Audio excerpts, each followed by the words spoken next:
Hello, I'm Don Ameche. I've got a secret. I've Got a Secret, starring Gary Moore.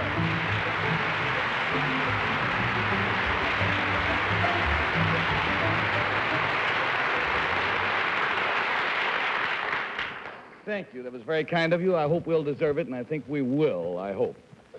We are ready, if you are, with another edition of I've Got a Secret. I would like you to meet our all-important panel. To begin with, there is Bill Cullen and Miss Jane Meadows and Henry Morgan. Oh, and by the way, Henry, I'm sure the people stop you on the street and say, tell me about the trip to Africa, what happened in Africa. I know they stop me all the time. You people might be interested that in the current issue of TV Guide, Henry Morgan has written an article about his trip to Africa. And if you want to... Why don't you say the whole thing truly, Gary? It's sort of a... I just got a shot of what's on the back page of the magazine. Long cigarette. Big ad for another... Don't buy it. Don't buy TV Guide this week. Gary, let me see you get out of that now. I'm out of it. I told him don't buy it. No, you don't want to say that. Come on. Don't buy the back. Well, buy it, but don't read it. Better. Buy it and read it, but don't smoke it? Right. All right, I'm out. And I've forgotten completely to introduce Faye Emerson, our next panelist, and that is our panel.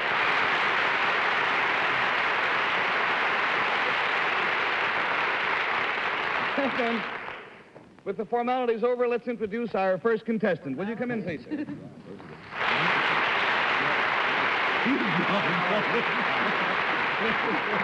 Thank you, and welcome to Masquerade Party. Well, that's a switch. This is Mr. X, panel, and after the secret is over, I will explain to you why we both withheld his name and why we asked him to wear a mask.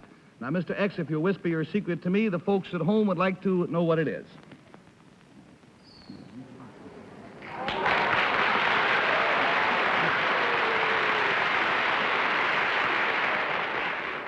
All right, to help classify Mr. X's secret, I'll tell you it concerns something that he did, and we'll start from right to left. Bill Cullen.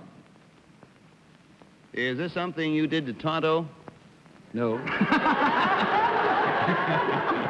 This is not the Lone Ranger. Oh.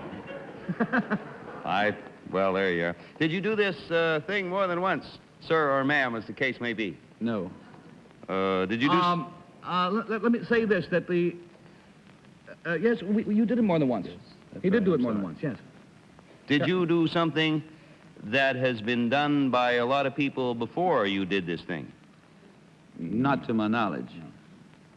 Well, could we consider you a pioneer? Have you done something that you were the first to do and is now very popular?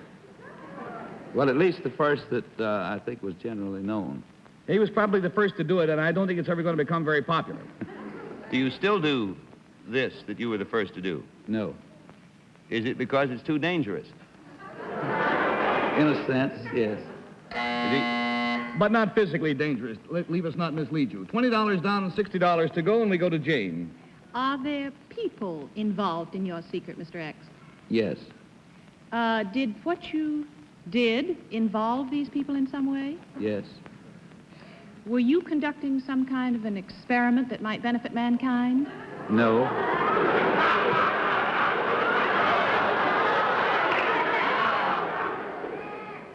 But were these people by any chance better off as a result of what you did?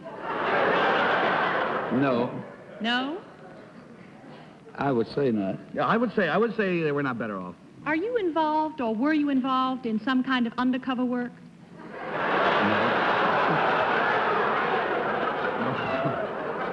Does your secret involve one sex more than another?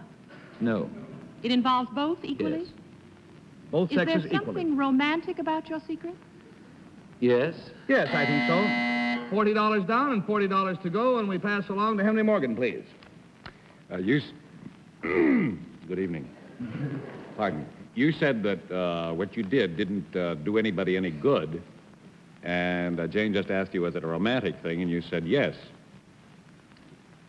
It seems a little cynical offhand. Well, let's say that all is well... No, Gary, no. It did people good in the sense that all is well that ends well. Don't say anything. Well, you can read it, but don't smoke it. All right. Wait a minute. One question. You had your one question and spent it in idle chatter. $60 down and $20 to go. I feel mighty disliked, I'll tell you that. We go to Faye. Any legal kind of thing, sir? Yes. Involved paperwork? To some degree, there was some paperwork, but that was not the major aspect of it. Did you issue any kind of document to two people? Well, no, not exactly a document. A document, not a document. But you did issue them what we might be loosely termed as a license or a document, Ah! a permit, something of the sort. Well, sir, then, was it a marriage license? Oh, Yes. dear, that is cynical, isn't it? He is cynical, I doesn't- told you. All right, we've lost the $80. I helped you along because I knew you'd never guess it. His secret, no, don't keep your Why is mask he on. blindfolded? His secret is that he married 49 couples by mistake.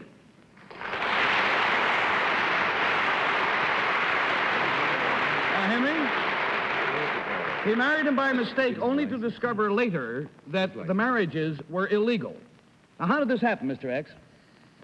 Well, I was a justice of the peace, and through an error made by a clerk in the state government, my license was not renewed, and no one told me about it. So I went right on marrying couples for 4 years, from 1949 to 1953. Then in 1953, this mistake was discovered, and I was notified and began a frantic search for the couples to tell them that they weren't really married. So here for 4 years, all these 49 couples were living in Cincinnati. And didn't know it, you see. Now, here's why we gave this... couples. Pardon? I hope they were still... They were mostly still couples, I assume. Now, here's why we gave the gentleman the name Mr. X, why we asked him to wear the mask. We were afraid he might be recognized because there is one unsuspecting couple here in our studio audience tonight who we have contrived to get them here to the studio. They are here tonight, and they were lived for many years under the mistaken impression that they were legally married by this gentleman. Mr. and Mrs. Leonard K., where are you? Will you hold your hands up, Mr. and Mrs. K.? Will you rise so we can get a look at you? And get the boom down there so we can get a... Mr. and Mrs. K., Mr. K., when were you all married? 53. 53?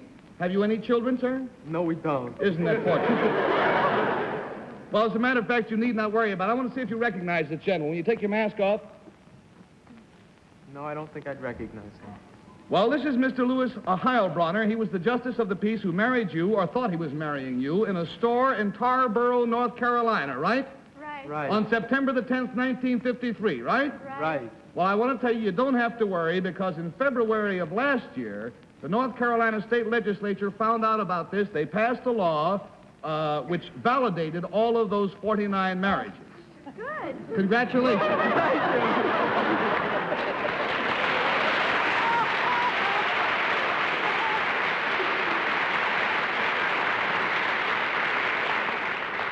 Now, in that particular case, it makes no difference because 2 days after you were married, you had a religious ceremony anyhow, didn't you?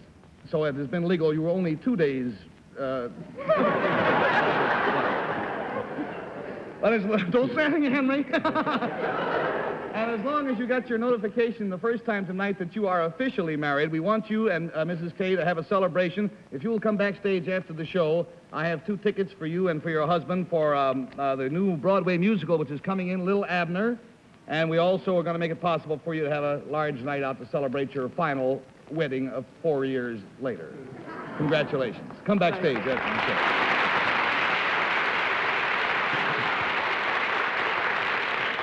One other item, Mr. Heilbronner gave me the names of some of the couples that were among those 49 people, and I would now like to perform a public service. This is a public service announcement, in case any of them or their friends, who Mr. Heilbronner has not been able to contact, are listening tonight. For instance, if Mr. and Mrs. John McInvale of Suffolk, Virginia are listening, you are now officially married.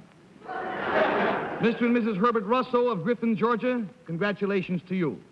And Mr. and Mrs. James Catlett of Rocky Mount, North Carolina, we now pronounce you man and wife. Pass the word along. Mr. Heilbronner, it's been great having you with us. We want you to have the money, a carton of Winston cigarettes, and one of our new I've Got a Secret games. Thank you very much. Nice to have you.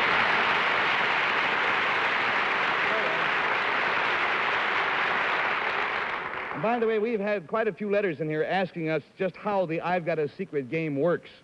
Well, I can say roughly it works very much like the game that we play here every Wednesday night, only it has a very ingenious method by which you can make up over 4,000 secrets to play with your friends, and some of the secrets come out to be pretty wacky, too. Now then, before we meet our special guest for tonight, panel, I would like to ask you all to go outside to your soundproof booth, if you will. You need not take a blindfold with you. We'll call you back very shortly. Now, I would like to have you meet a gentleman who I have known pleasurably for many, many years. He is a star in every medium of entertainment and a very charming guy to boot. Let's give a large welcome to Don Ameche.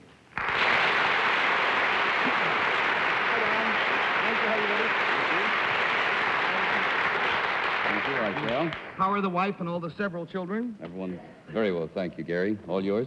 Very well. Good. You have brought with you an I've Got a Secret game. That's Why exactly did you right. do such a thing? For the very simple reason I didn't want anyone to say I lied when I opened the show for you this evening, because I actually haven't got a secret, so I thought I'd bring this out with me. Well, as of this moment, Mr. Ameche does not have a secret, but he will very soon.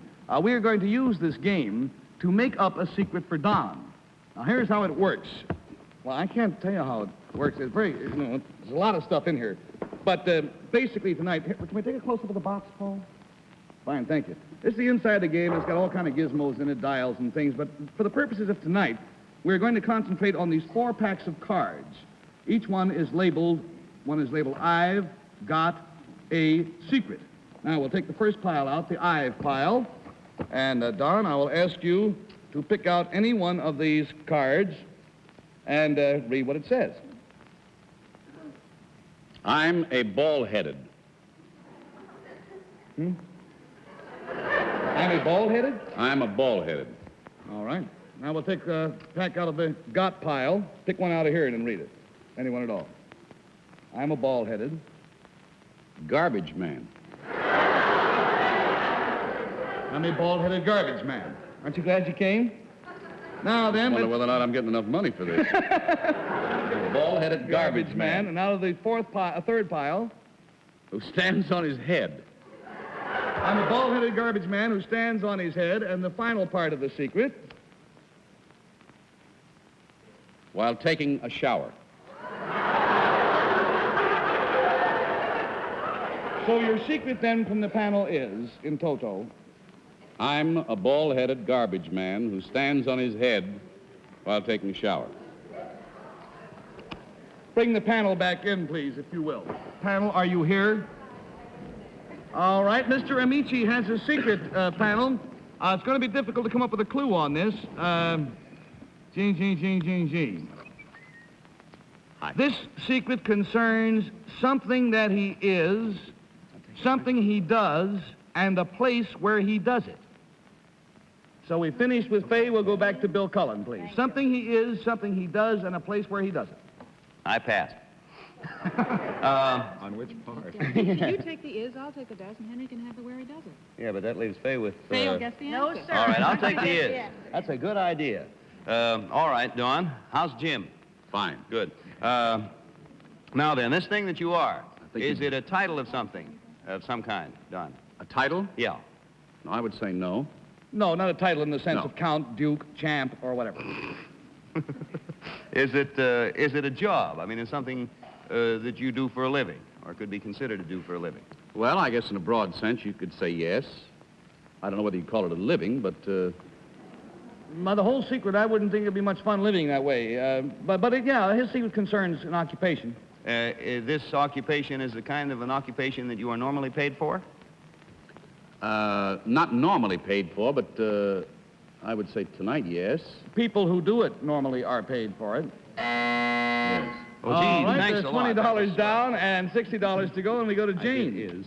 Something that you don't normally do, but tonight you're doing it, and tonight you're being paid for it. Is that right, Don? That's right. You gotta figure what he does. Oh, would I be interested in what part of your body is involved in the doing of this? I bet you would. I'm sure. Part of the answer would be Yes, would answer part of it, yes. a specific part of the Would body it is be mentioned. from the waist up? Yes. From the neck up? Yes. Something on your face? No. Would the ears be excluded from the face? Would it have to do with the ears? You can exclude them or include them. It doesn't make any difference. $40 down and $40 to go, and we go to Henry Morgan. Gary, just out of friendship, would Yes. you mind filling me in on what has been established? We've established that tonight he is doing something which he does not normally do, but if he normally did it, it would be done for pay. It involves, or one certain part of his body is mentioned. It's a part above the neck.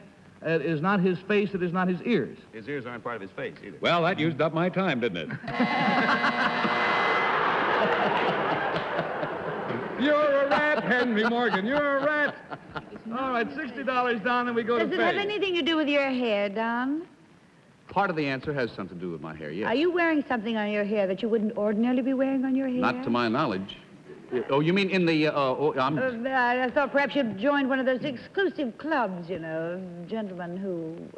You mean, is he wearing a toupee? No, I didn't mean I that. promise He you doesn't he need isn't. one. No, I no. meant something in the way of a dressing. No. No. Not unless Well, if you it call isn't your water. hair and your ears and not your face, it has to be the back of your neck, and I can't see that. Well, Faye, it's a little bit difficult to answer this because you were talking about me specifically. Yes, sir? You weren't talking about the secret. If you were talking about the secret, well, that might make a little, might make my answers different.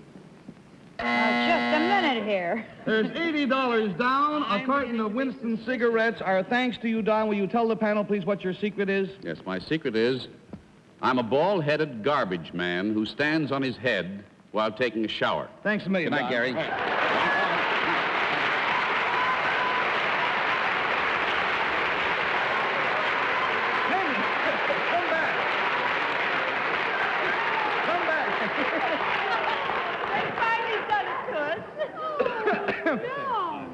You people aren't unpleasant. I'll sit with you. It's all right. You see, Henry, Why do you let us make fools of Gary, ourselves? please. No, we've got a game out that's called I've Got a Secret, you see. And you take these cards, and you draw the cards, and it tells you what your secret is. The first part, it tells you what you look like, and the second part is... Thanks a lot. No! I just got frantic calls in. This is to show you, boy, what kind of life I lead. There are phone calls coming into the switchboard saying my tie is crooked. Excuse me. Okay? Now then, may we have our next contestant, please? Would you come in?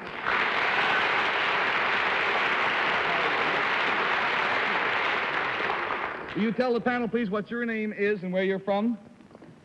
Professor Clyde Tombaugh from New Mexico. This is Professor Tombaugh, T-O-M-B-A-U-G-H, and he is from New Mexico. Now, Professor Tombaugh, if you'll whisper your secret to me, the folks at home would like to know what it is.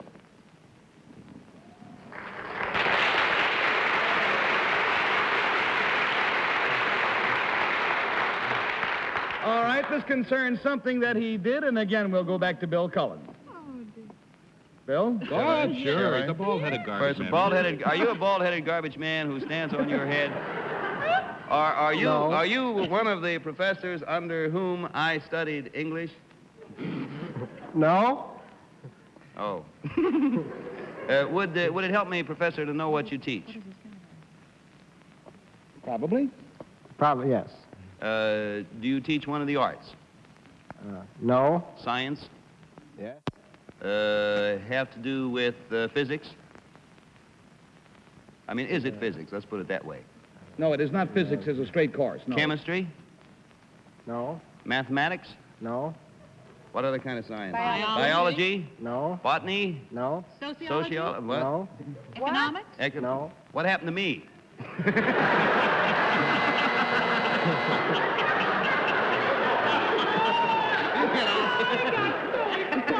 $20 down and $60 to go. You can help Jane this time. Jane's Yes, you up. better help me. I ran out of them helping you. Now, let's see. We got as far as... All right, I'll throw this particular question open to the whole panel. Listen, just to define what branch of science. Political science? Jim? Religious? Professor of religion? No, they haven't named it yet. Keep going. Political science, religion, religion. mathematics, sociology, Swimming? economics, science, biology. Electronics? Oh, plants. Botany, we did that. Botany. Botany. Botany is planets? Plants. Oh, plants. Astronomy. Astronomy.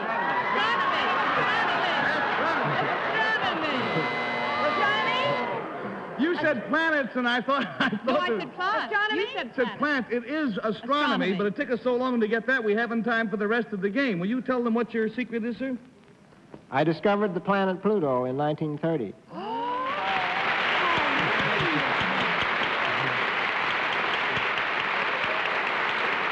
This is Professor Clyde Tombaugh, who on February 18th, 1930, discovered the planet Pluto from the Lowell Observatory in Flagstaff, Arizona. We have a picture of the sky as it looked that fateful night. May we go back here and look at it, sir? Oh, fine.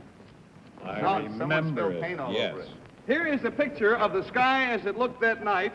The first and most obvious question, sir, is what is this blob? It looks like the CBS eye, but I'm sure it isn't. This is a third magnitude star, not very bright to the unaided eye, and is the only object on this entire photograph which is visible to the unaided eye. In other words, this picture was taken by a magnification. If were not for the magnification, you could see none of these other dots. You could only see this one. Right. All right. Now, this area of the sky, how many... Well, for the purposes of an ignorant layman, I'm going to call them all stars. I know that there are other ones are nebulae and one thing or another. But let's call them all stars. How many dots are there on here? How many bodies are there? Approximately 10,000. 10,000. Well, now, this being this rather puny third magnitude star, where is Pluto? Pluto is this little object right here. I don't know whether you folks at home can see that. It's about the smallest spot on there. In fact, the whole thing looked like somebody sprayed milk through a screen door. Pluto is there. Now, out of all of this mess, how did you find this one little thing? This photograph was made on the 29th of January, 1930. On another photograph made 6 nights earlier, it was up here. This little spot was up here? Yes. Everything else, in other words, in the earlier photograph moved, of course, as it always does, but it moved all within the same relationship to each other. Yes, nothing else on this photograph moved. Nothing changed? Except Pluto. Except this one dot. How could you possibly notice that this one little dot had moved? We examined those photographs on an instrument known as the blink microscope, which in effect superimposes them, and you see one plate then the other in succession. Anything that has changed or moved makes it stand out more vividly. All right, so now you discovered Pluto. You looked in the thing and you found a new planet. How long had it been since a new planet had been discovered? The planet Neptune in 1846. So you did, in spite of the rapid advance in science, you discovered the first new planet in almost 100 years. Yes. Well, now, what did you do? You looked at it. You can't just run upstairs and say, "Hey, fellows, look at me! I discovered Pluto." What did you do? Well, the first thing, this satisfied the test, the thing I was looking for, and then I looked at some other photographs. We had another instrument attached to the other one, which also took photographs at the same time. There's always the possibility that this could have been a mere photographic defect, but it showed in the right place with a photograph taken with the other instrument also. Well, who named it Pluto? This was a joint decision of the Lowell Observatory. Well, of course, I could talk to him all night. I have been talking to him almost all night because it's just a fascinating subject. One point I would like to bring out, that there's a big excitement about having discovered Pluto. We think, of course, of the sun as being the center of everything. How many suns are there in the cosmos as large as ours? Well, in our Milky Way system alone, it is estimated somewhere in the neighborhood of 100 billion suns. 100 billion suns that are at least as bright and burn with as much intensity as ours. Our sun is an average star, yes.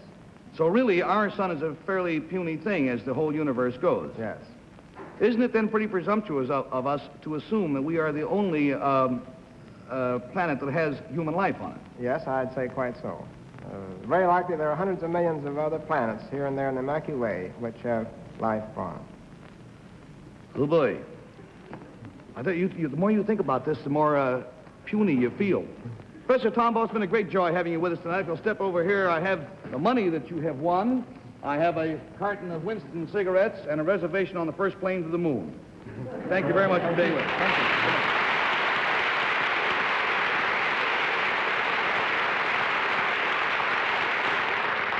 Well, before we leave, I would like to talk about a somewhat more mundane subject, but certainly equally as important because it affects you, me, the lives of 12,000 people, or rather 12,000 people who are right now in Chicago talking about your life and mine. The National Safety Congress will do everything they can to cut down on accidents. Of course, it's up to you. Drive carefully, live carefully at home, cut down on accidents. And so until next week, then, speaking for all of us, this would be Gary Moore saying bye-bye. Be very kind to each other, will you? Goodbye out there.